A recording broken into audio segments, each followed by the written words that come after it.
Welcome to Inner Huddle Extra Time. Hello and welcome to another edition of Extra Time.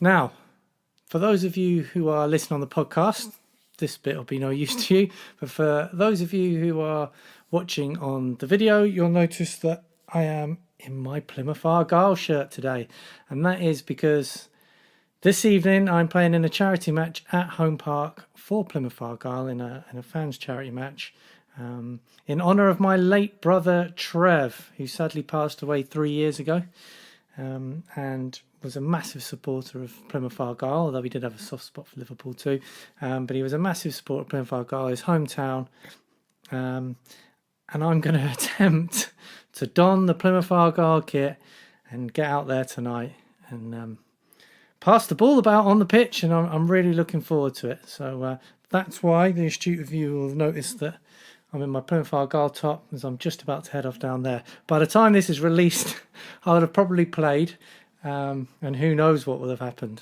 as long as I get through, because I've picked up a bit of an injury. But anyway, enough about that. I wanted to talk on this episode about pro clubs, and specifically to do with a podcast that I put out recently on Extra Time about what scouts look for. And I'm conscious that some people think that that's what I'm all about, and elitist and trying to get players into pro clubs, specifically at my own, which is Southampton Football Club, which is where I am a scout. So I just wanted to talk about that for a little bit. Getting a child into a pro club is an outcome. It's a result. It's the end game, okay? Or it might be the end game of one part of your journey before another one starts. But it's a result, and it's an outcome. And it's not what I'm about, and it's not what anybody should be about. What everyone should be about is the process. And the process is doing all the right things for the individual child, for the benefit of the child, on and off the field of play. Okay, and I think problems happen when parents, coaches, managers, scouts, whoever it may be, only focuses on an outcome. And this goes with anything in life. But if you focus on the outcome, you can forget to concentrate on the process, and it's the process that will get you to where you want to go. Pro clubs have had a bit of a bad press recently, and a few years ago, I was pretty much on that bandwagon, and I decided that rather than moan about it all the time, I would get involved in the system and either try and change it or actually understand it.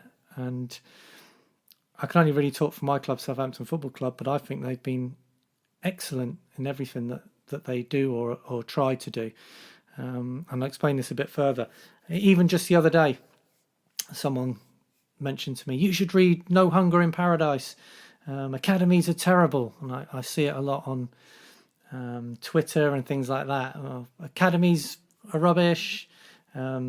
Kids can go through all their lives and not get signed, and then they'll pluck a kid off the street at 14, 15, and he will, and they can reel off all of these stats about players that have not attended academies but gone on, and of course you'll find those stories. And actually, I liken it to, if you were to take the 5 top hotels in the world, perceived top 5 hotels in the world, and you went on TripAdvisor and you looked at I don't know what the bottom rating is, but the terrible rating, the dreadful rating, the bottom rating, or the bottom 2, you would find people that have had a terrible experience or written about a terrible experience at that hotel. And if you were to take all of those terrible experiences from all the top 5 hotels and then wrote a book just on those experiences, then of course you're going to give a really negative impression of those hotels.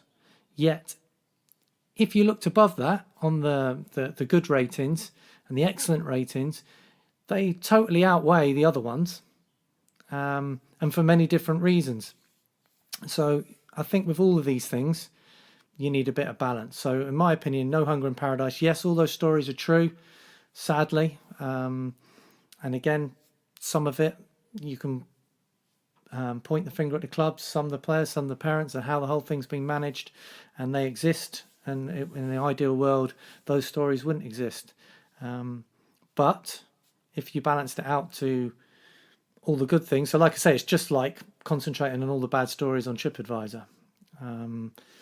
You need to have a balanced argument and have a look and research into the whole thing. Now, it depends what your end game is. So most of those stories in those type of books and Facebook groups and rants and all these things that I see are focused on the end game, which is a perceivedness of getting a child into a first team or signing a scholarship or signing a pro contract. Okay, and that I guess is the outcome of the desired outcome of an academy, but it's not the end game that they totally focus on. And I'll put this into context. We've just had a lad who's been at Southampton Football Club for, I don't know, 5-6 years, all the way through the age groups. Probably thought he was not guaranteed or nailed on, but he had a good chance of getting a scholarship. And he got released. And he's been around all sorts of different clubs and whatnot, and tried really hard to get back in the game. And it's been tough for him. Now, he could be a stat that he's been let down by the academy because he hasn't got a scholarship. But it depends what your end game is, because that lad has had so many great experiences at Southampton Football Club. He's played in international tournaments. He's played at some fantastic grounds. He's a better footballer for his experience. And more importantly, he's a really nice lad. So he's polite, he's well spoken, he shakes your hand, he's confident. He's picked up all these life skills at the club, and actually he's gone out, worked hard, so he's got over his bit of adversity. He's worked really hard, and he's got himself a scholarship at Forest Green, which we're absolutely delighted about. So to me, he's a success because he's had all those life experiences. He's come out of it a better person. He's come out of it a better footballer. And okay, he didn't quite get the scholarship at Southampton Football Club, but he's gone on to another club. He's still on the journey to be a professional footballer. And most importantly, he's a nice kid. So that is what I believe is the most important thing when it comes to the pro clubs. My dog is going absolutely mental over there.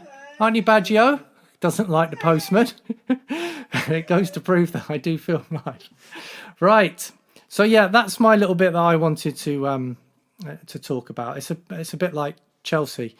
They get a lot of bad press about why would you go to their academy? You've got no chance of getting in the first team. They just buy all these star players. Well, a lot of those people come through that system, better footballers, real nice, well-rounded kids that actually go on to play football somewhere. Okay, so it depends how you're viewing it and in what context, what variables you put on it, if that makes sense. So I know from my experience at Southampton Football Club, they are fully aware of the pitfalls and the weaknesses of the academy system. But I tell you what, they absolutely strive to get better in all areas. Constant CPD courses, constant research, constant communication, really striving to improve in every single area, not just what they're good at, but what the academy system in general might not be so good at. So that's just what I wanted to talk a little bit about today. If you've got any questions, please put them in the comments box or contact me directly on social media, either on Pez's Street Soccer or personally to me, Perry Cockin, and I'll try and get back to you all. And if anything's really, really good, we can use it as a topic for the next podcast. So thanks for listening. Stay tuned for the next one.